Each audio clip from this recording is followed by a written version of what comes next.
Hi, everyone, and welcome back to Emily Talks Too. Ooh, this episode had me giggling like a marlin. Currie Terrell is he's one of a kind. He is, to call him a Hollywood encyclopedia is such an understatement. He knows any and everything about the industry. I mean, if you even bring up Kelly Clarkson around him, it's game over. Now, I do have to come clean on something. In this episode, I tested Currie on some top 40 songs from the 90s to the 2000s. And after the episode, we looked back, and it would appear I was a big fat liar. I was just a bold-faced liar. The two that I said were not in the top 40s, you guessed it, they are. So I want to apologize to Currie. I want to apologize to Destiny's Child. And I want to apologize to Shania Twain. Because you guys didn't deserve that. So please buckle up and welcome to Emily Talks Too.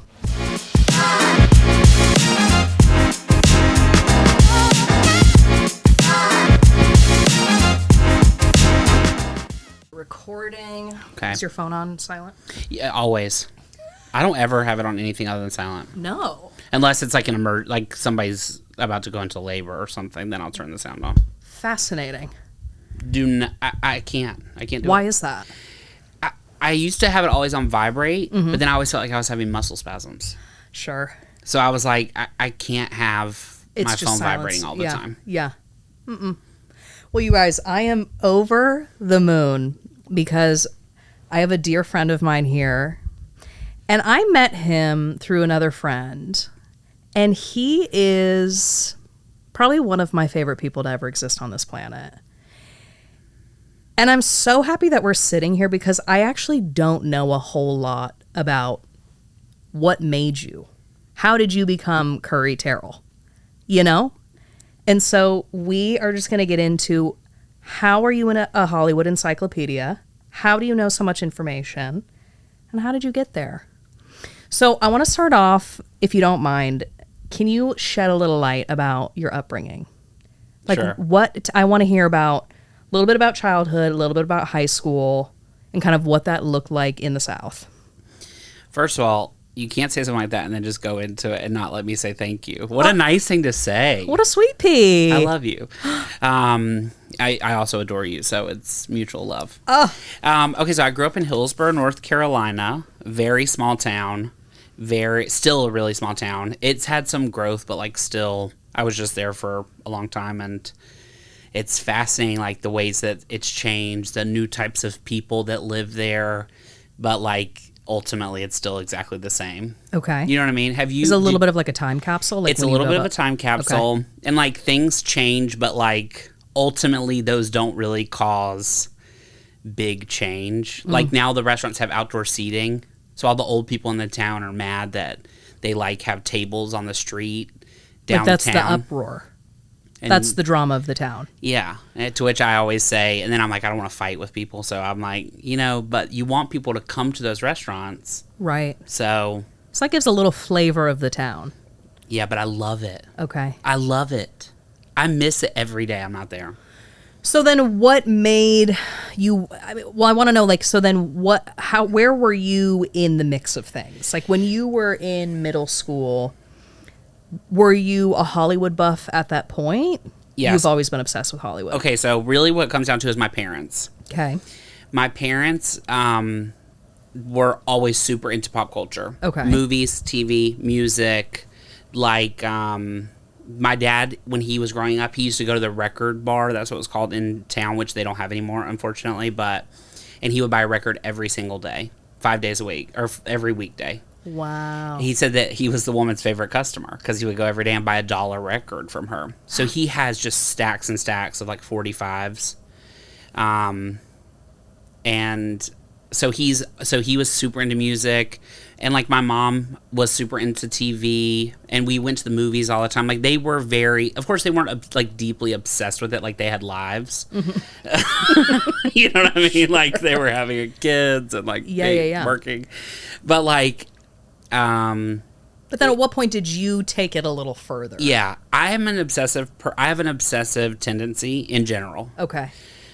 Perfect example. My first favorite movie, still my favorite movie, The Wizard of Oz.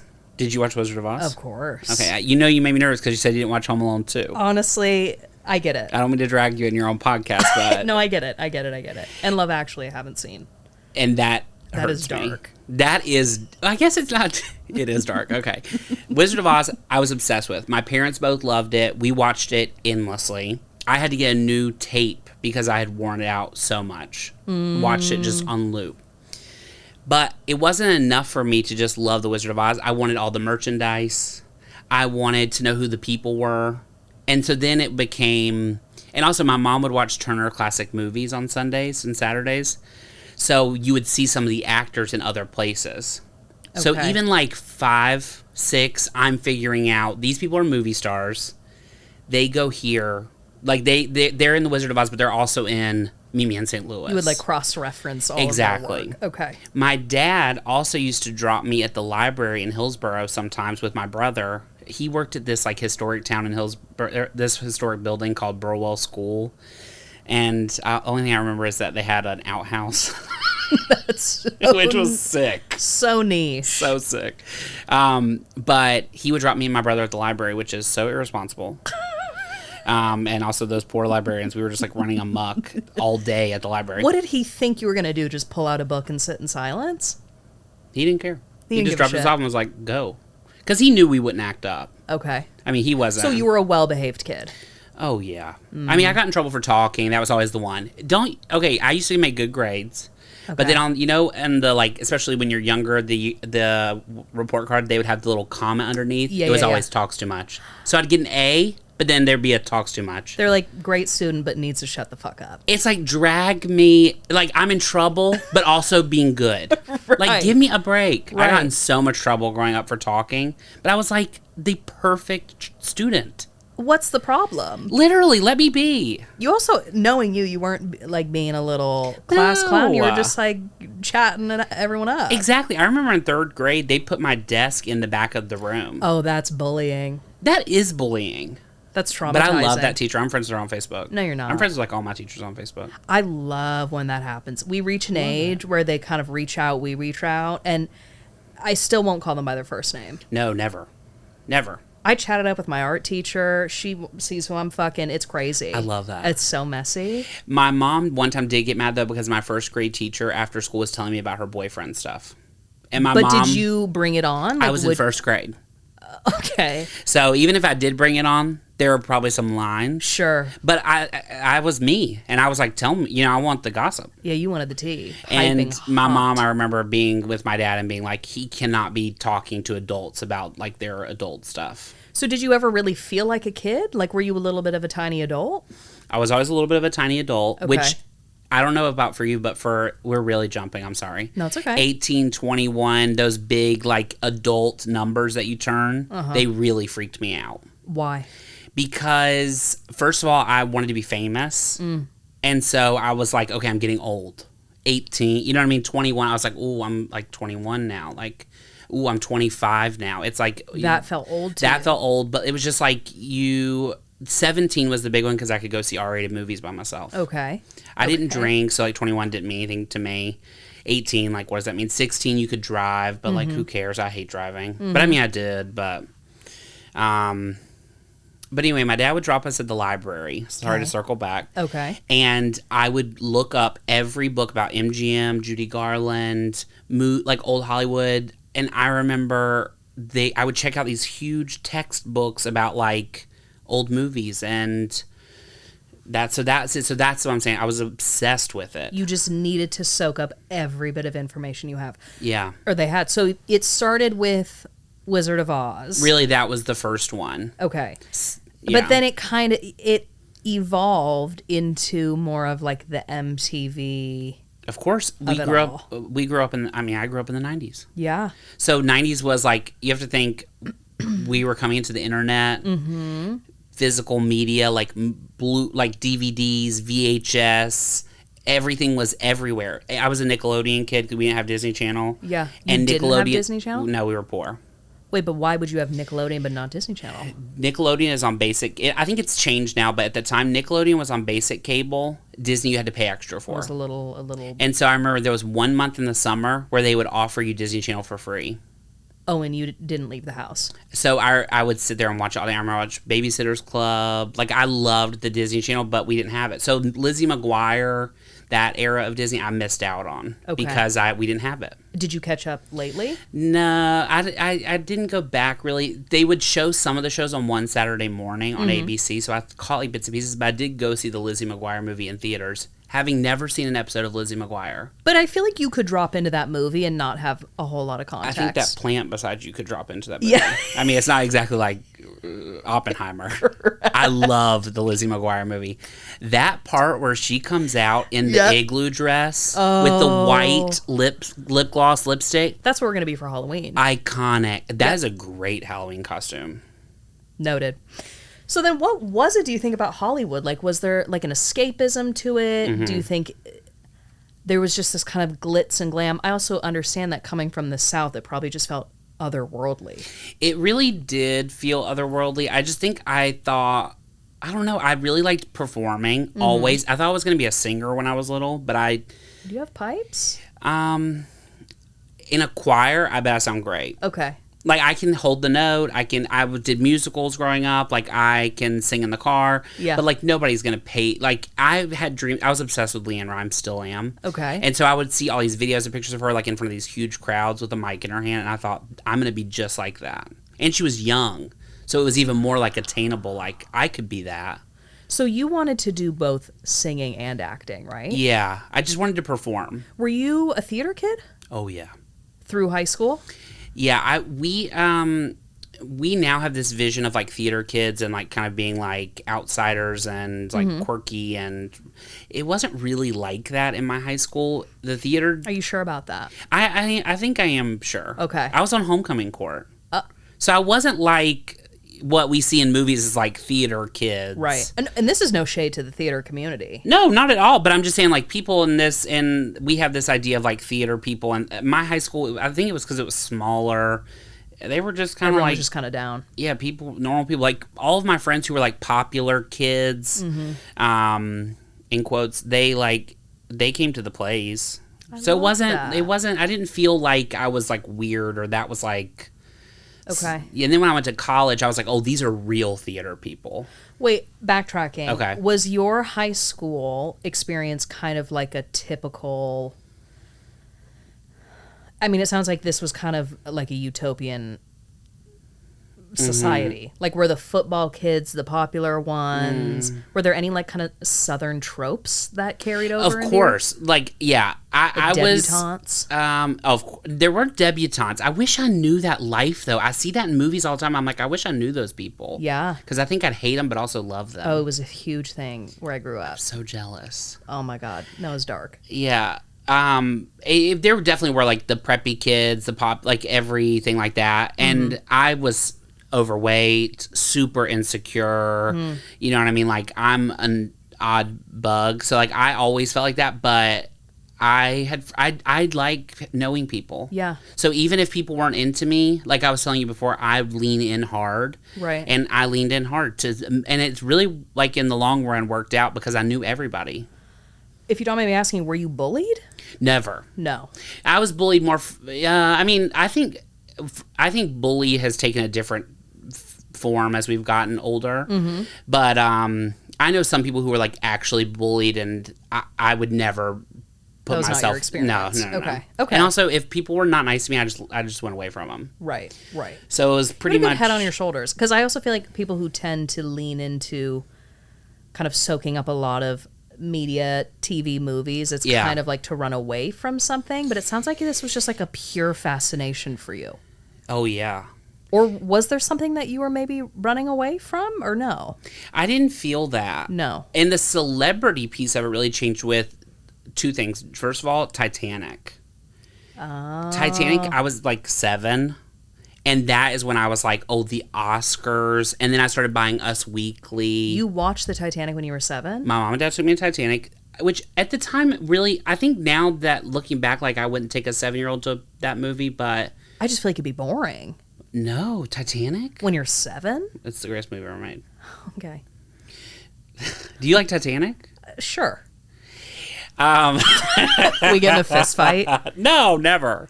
I let everybody be who they need to be. Oh, But Titanic really changed because then I thought, okay, then again, that's celebrity culture. I would Right. buy Us Weekly. I'd read all about Julia Roberts. Yeah. I remember, so I really got into that piece of it then. So then, who are your favorite celebrities? Okay, there's a lot. I was going to say, should I But narrow I'll that go down? quick. I'll go quick. Okay. First of all, Kelly Clarkson is like queen above all queens. And we're going to get into that in a sec. Okay, great. So her Leanne Rimes, though they were my like gate, or Leanne Rimes especially because I was little. I was in like first or second grade when she came out. They were like my like Your North Star. exactly. But Oprah, for sure. Julia Roberts, Meryl. The big players. Exactly, the big player. Reba, Are Dolly there any Parton. more niche ones? Like, are you like a Phoebe Waller-Bridge, Lena Dunham? Now, I love Lena Dunham. She's problematic fave. I know a lot of people like go back and forth with her, but like you cannot deny Girls is Iconic. so good. Yeah. I also met her at the Grove Ooh. at her book signing, and she got up from the table and hugged me. She wrote the nicest message in my book. And I saw her later on the street one time, and she got out of her car and hugged me. What? Not because she remembered me, but just because I was like, Lena. And she got out and hugged me. And I thought, like, so I can't turn my back on her. No. She's done so much for you. Exactly. I also think the internet sort of made her bad. Like, people expected her to have a comment on everything. Right. And sometimes, you know. Just like, let her make girls. Yeah, just let her make girls. So who would you most want to meet? Like, who would be your... Okay, well, I in LA have met... Quite a few. I've never met Meryl Streep. Okay. I've never met Reba. Have you met Kelly? I've met Kelly when I was little. No. Yes. I met her the first time. My mom was obsessed with Clay Aiken. Kelly and Clay Aiken did a tour. Their first big tour was with each other. Okay. So it was the best night of our lives. Both of our favorites in one room. And they had a contest. I, for some reason, brought all of my magazines. I was obsessed with magazines, still am. All of my magazines had Kelly Clarkson in them to the concert. For why? Great question. Probably was so heavy. Literally have no idea why. And they were having a contest for posters outside for the radio thing to meet them. So I went to the car. I didn't cut because I wouldn't want to mess up my magazines, but I gently tore out all my pictures and put them on a poster and wrote something. I don't remember. Come on, gently. And I won. No, you didn't. Me and my mom got to go. My mom sobbed. She was so thrilled to meet Clay Aiken. I'll have And to show you you the and Kelly... picture. I met Kelly, and Can she you still said, remember it? Of course, the best moment of my life. She said, I used to work with a guy named Currie. Okay. And I was like, great. It was so sweet. We took that one, they did like a big group picture. I met her again like a year or so later, and she remembered me. No. She said, oh, I met you at the other show with your mom. No. It took the breath out of my body. Oh, my God. Yep. And then I met her again, maybe like a year later again, because she used to do tours. So if you like logged on the things, I was in like North Carolina. It wasn't like a ton of people like clamoring for these meet and greets. But this is also at the start of her fame, right? Well, this is like breakaway era. So this is like her when she was playing like arenas. What is it about her? I think it's a lot of things. We, as a society, made her. We voted for her. We rooted for her. She also can sing. Controversial to some, not to me. She's the greatest singer of all time. Okay. Like whoever you're thinking in your head, that's a great singer. She's better than them. Who would you say is the greatest singer of all time? Oh my God, that's so hard. I mean, Jennifer Hudson. Jennifer Ariana Hudson's Grande. incredible. But Jennifer Hudson couldn't sing anything. You think Kelly Clarkson could sing anything? Kelly Clarkson can sing in her own way anything. Ariana Grande is amazing. Okay. Jennifer Hudson's iconic. I mean, so Can't good. be beat. So then what would your world look like if Kelly was runner-up on American Idol? It would have been bad. It would have been a dark time. We never saw Justin again. We did for like 2 years, and then I did buy a CD. When? At the time. Okay. It's not good. It's really not good. And that's why he's runner-up. And that's what. But he's on Broadway. I mean, he's the Dr. Pepper guy. He does the commercials for Dr. Pepper. Interesting. So I mean, he's rich. He found his niche. Yeah. Is it niche or niche? Who are you? I'm from Hillsboro. I do not know. Like you be whatever it feels Wrong right. crowd. Wrong crowd. Okay, so I want to know, you've lived in Hollywood for how long? Or I guess L.A. I've lived in L.A. for so then pandemic happened, so I went home for like 6 months. Okay. Then the stuff with I went home to take care of my dad for a little bit, so that was like a year and a half. It's probably like 11 years. 11 I've years. actually been present in Los Angeles. So, when you first came out, what was... I mean, were you starstruck? Did you feel like it was all cracked up to what it's supposed to be? Like, what was your experience when you finally dropped into Hollywood? This thing that you have kind of created in your head, and now you're living in it. The first time I lived here, I cried because I had had a picture of the Hollywood sign at the edge of my bed when I was growing up, and I lived here. Wow. And I remember I had an air surreal. mattress that had a hump in it in the middle of it, and I would like hug it like it was a person because that's the only way you could sleep on it. And I was laying on the air mattress. I also didn't have curtains. Wait, what? It like, okay, you know how like air mattresses have those like seams, the pleats? One of the pleats had popped out. So there was just a big bump in the middle. And you would just hug it. What, I was supposed to not sleep? I mean, I had to rest. No choice. I'm telling you just gotta do it. Like, what can you do? So you were hugging your air mattress. Crying. Literally. And I was like, I cannot believe I live here. My dad, he told me all the time, the most proud he's ever been of me is when I got in the car and drove away. You drove to Hollywood? Yeah, I needed my car, which of course died, and I sold it for like $100 somewhere. Sure, but it got you here. It got me here, which is what needed to So happen. it didn't even matter. You could have been with the Roaches. Yeah, I knew it wasn't going to be. I was expecting it to be bad. Right. But I'd saved $5,000, and I thought I was rich. Sure. I wasn't. Spoiler alert, if you have $5,000, that's awesome. But I hope that's like, you plan to just eat ramen noodle, and I'm not. No. I can do that a little bit, but like I also want to eat. So then what was your first job when you came out here? Well, I didn't get a job for a long time. I couldn't get anything. Restaurant jobs in LA are not like restaurant jobs in the South. If you haven't had restaurant experience, they don't even want to look at you. Also, I'm not exactly like LA boy. Let's be real. I'm not pretty in that way. Hush. No, I'm saying this in like with no ego, no nothing. Just I'm not not tearing like myself the down. LA Abercrombie. Exactly. Adrian always tells me maybe you should do real estate. Can you imagine buying a house in LA from me? Why do you say that? Okay. Anyway, I worked at Dylan's. incredible. That was my first job in LA. You're lying. No. And you worked there for how long? This is Dylan's Candy Bar, by the Yeah. way, which it opened in New York for the It opened first? in New York, and I worked at that one for a summer before when I lived in New York for the summer. And does New York do it for you as much as Hollywood? Yes, but it's different when you're there. Yeah. I lived there for the summer. I loved it. I really did. And I would love to live there again, but as you get older and you have things, I have a ton of DVDs, records, like movies, stuff, books. It's like, I can't imagine. What would I do with that? And what would I just sit on my couch and be surrounded by shelves? Probably. Yeah, that's actually what it would be like. And I have like actually no money. You think it's hard to live in LA being poor? Oof. New York is like tough. But I lived there for a summer, and I saw a Broadway show every week. And I was like, I'm living. I love New York. You're so optimistic. You really turn lemons into lemonade. That's so nice of you to say. It's such a gift. So then now that you've been here for 11 years, what is your viewpoint on celebrities, Hollywood? Like, if you were to tell young Currie, be like, hey, this is what it's like, what would you say? I still love it. The celebrity, and I've really found through the years the people who are into that kind of stuff with me. You found community. Exactly. So, yeah, it's dark, and the internet changed a lot. You know what I mean? Used to, the hard part now is we don't like celebrities. We like to build them up and then immediately rip them to shreds. Yeah. Why is that?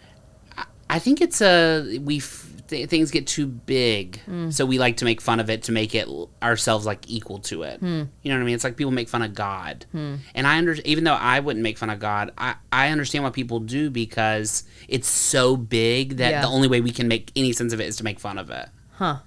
And I think celebrities also they put so much of themselves online. That's like part of the gig now, right? So they seem accessible. It's easy to rip people apart because it's like it's in front of me. So that part of it I don't love as much anymore.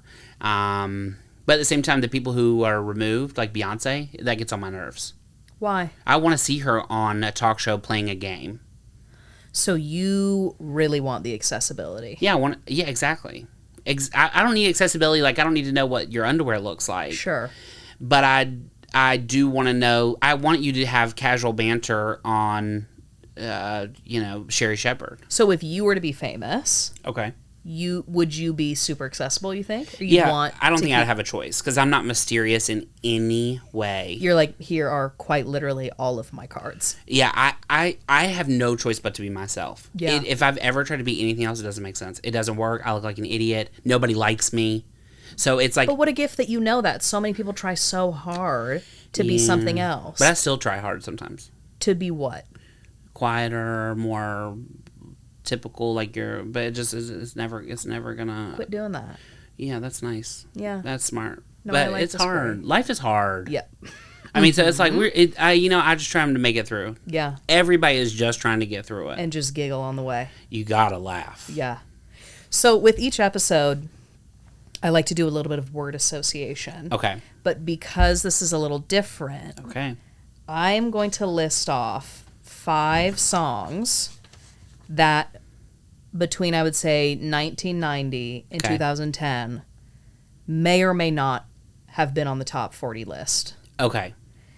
I want you to tell me if each song was or was not on the list. In the top 40. In the top 40. Now, are we talking about top 40 like pop radio, or we're talking about top 40 like Hot 100? Hot 100. Okay. Hot 100. I'm stressed, but I'm into it. But if I'm wrong, am I in trouble? No. Okay, I'll great. still love you. Okay, good. I just want to test your knowledge. Okay. But I think this is within your years. Okay, good. Number 1. The Way You Love Me, Faith Hill. That in the top 40 of the Hot 100, I would say yes. Correct. Okay, yeah. You're off to a great start. Okay, great. Also, in 7th grade, they did a talent show, and these girls asked me in the last minute to dance in the background to that song. And 6th grade, excuse me. And I got up there and did that with them. And every day since then, I think, why did I do that? Why did I say yes to that? I like them. They were my friends. Yes. Yeah. I am. Yeah. Same. Okay. So number 2. My wheeze this episode. I like it. It's intense. Landslide, Dixie Chicks. Definitely in the top 40. Correct. Yeah. Big time for the Dixie Chicks. Yep, 2003. Number 3. From This Moment On, Shania Twain. Absolutely. No. Okay, from this moment on, Shania Twain... She was on top 100, but not top 40. From this moment on. Okay, From this okay. moment on, 1999. Do you know the number? I don't. I'll have to look it up. Yeah. I'm obsessed with Shania. Really? I was deeply obsessed with Shania, and that album specifically. So maybe in my top 40, it was number 1. It was top 40 in your heart. Okay, so I've missed one. Okay. Here we go. Catch My Breath, Kelly Clarkson. I feel like it was like 19. Or 18. Yeah, it was top 40. Correct. Yeah, okay. If I got that wrong in the episode. Now I'm curious to see what number it was, because if you got the number, that's intense. Yeah. Yeah. Kelly is like, mom. You're locked in. Yeah, I'm locked in. Okay, last one. Okay. Lose My Breath, Destiny's Child. Absolutely top 40. No. You're joking. Are you? You have to be wrong. No, I swear to God. Top 100. I can't even not believe top 40. that. Shocking. Can you keep up? The moment, I remember when they debuted that on TRL. Mm-hmm. Did you watch TRL? No. Who were you? So in my house, we weren't allowed to watch MTV. So when my parents would leave, my sister and I would put it on. Yeah. And then, do you remember on the remote, the last button? So if you were on a channel, you could press of course. last. I would go back and forth between Nickelodeon and MTV. Yes. We'd have SpongeBob on. Mm-hmm. And then when we heard the front door open, we'd, boop, get it back to SpongeBob. The way that I got away with watching MTV is I wanted to watch The Real World because that's what the people whose parents didn't care were letting them do at that age. Yeah. And I was desperate to watch it, and TRL, and be an MTV kid. I was also like 8. So I mean, it was not quite time for that, but I was like, I never stayed into the kid stuff. Yeah. You just jumped right into. That being said, I watch Frozen all the time, so like I've kept the childhood alive. Good. But my mom said, "I'll watch The Real World with you, and if it's okay, well, then I'm okay with it."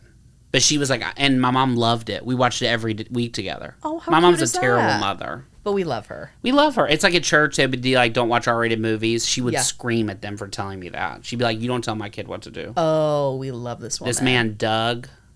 He worked at the Home Depot. I don't remember anything else about him.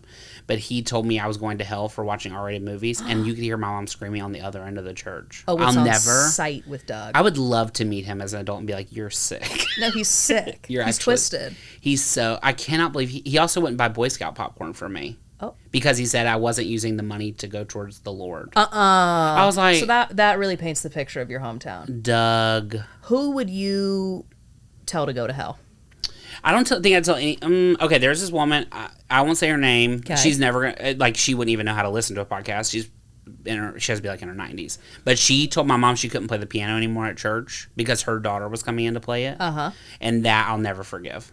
You could, like, spit on me, but you go at my family, you're dead to over. Me. There is no recovering from that. And your mom couldn't play piano anymore no, at the church? They pulled her from playing the piano.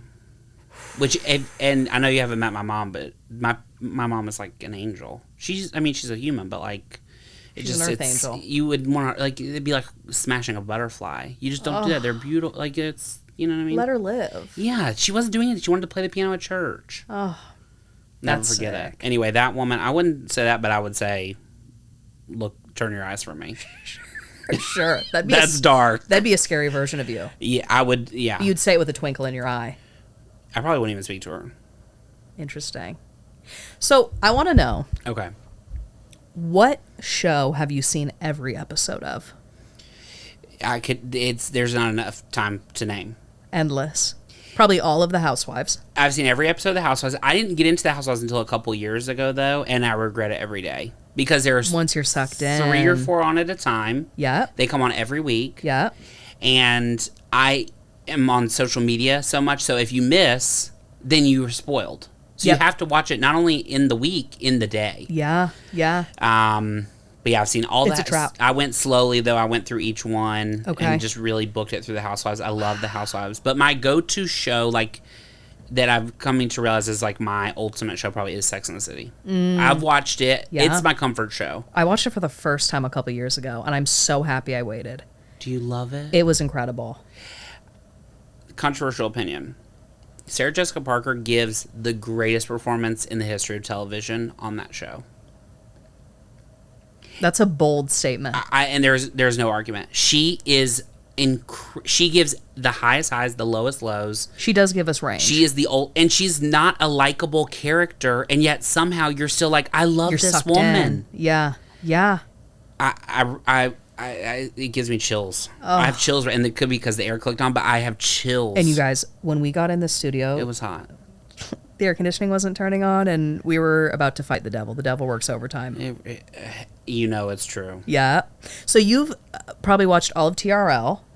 Now, TRL I watch every day. Also, Kelly, again, Pete Kelly, she was on TRL. I voted every single day. Wow. I auditioned for the reboot of TRL to be a host. Oh, that would have been incredible. Did you watch every episode of American Idol? I still do. You still watch to this day? Yes. Wow. I'm not good about giving up on things. I still watch Teen Mom. It's still on? It is still on. They have really, like, truncated it down. Okay. They had, like, Teen Mom 1, Teen Mom 2. Then they played around with doing, like, a vacation where they all are together. And then now they've mushed them into one big show. Interesting. I can't not watch it. I have to watch it. I watch every season. You really don't abandon people or things. No. You're a lover. All of my friends that I'm not friends with anymore left me. Oh. Yeah. Sweet pea.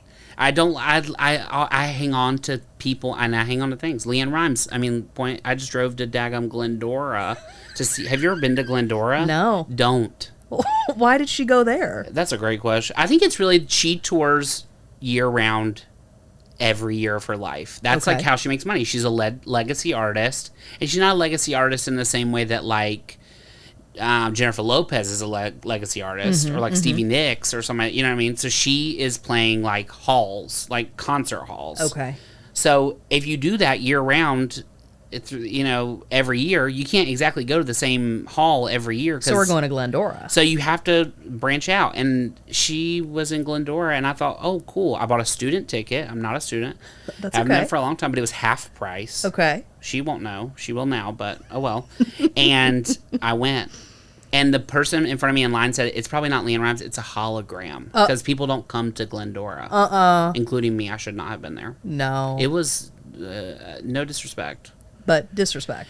I could not believe I was there, but I loved it. She sounded phenomenal. And that's fandom. I'll never abandon her. Yeah. You'll go to Glendora for her. And, now we've interacted on Instagram. Ooh. And, once they accept, you can interact as much as you want. You're best friends but at this I point. keep that very sacred. I never. You don't abuse it. No, I never. I can message her and be like, "What's up?" I'm never. So I only tag if it's something that's legit. Yeah. Yeah. If it's worth it. Yeah. So I want to know, what is your utopia?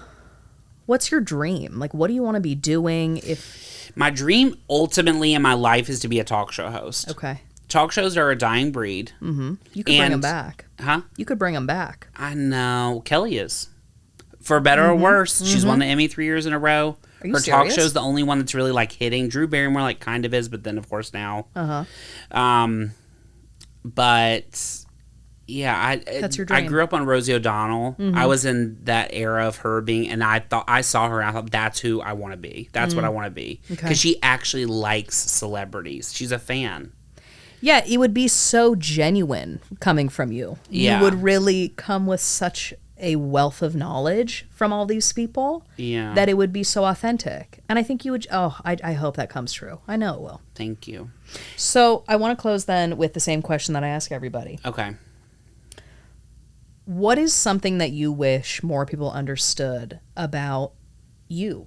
Whether that's in the context of knowing so much about Hollywood, whether that is in the context of being someone from the South living in LA. Wow, that really is not what I was prepared for the question to be. Usually it's what's your favorite Beyonce song? No, I'm going straight to the heart. I know, really you are. Here's what I want. It's not something I want. I want something to think about everybody they approach. Okay. We have to give each other more grace. I think that with the world, especially the way it is, every day's dark. And it's not getting... And I don't know, I think all the time, do you think the world will get, I don't want to say go back to how it was, but it'll be less intense? I don't think so.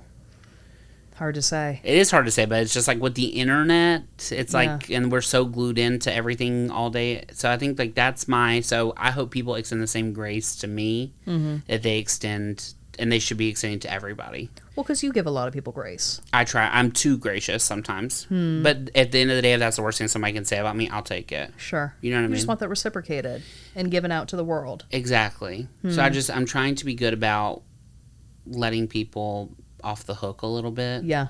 But also holding people accountable. And we love that. And I want people to hold me accountable. And I will. You better. Yep. Well, sweet Currie, this is just an absolute delight. I love chatting with you. You just make me giggle till the cows come home. And I cannot wait to see you become a talk show host, because I know it's going to become a reality. I'll cry. I love you. I love you so much.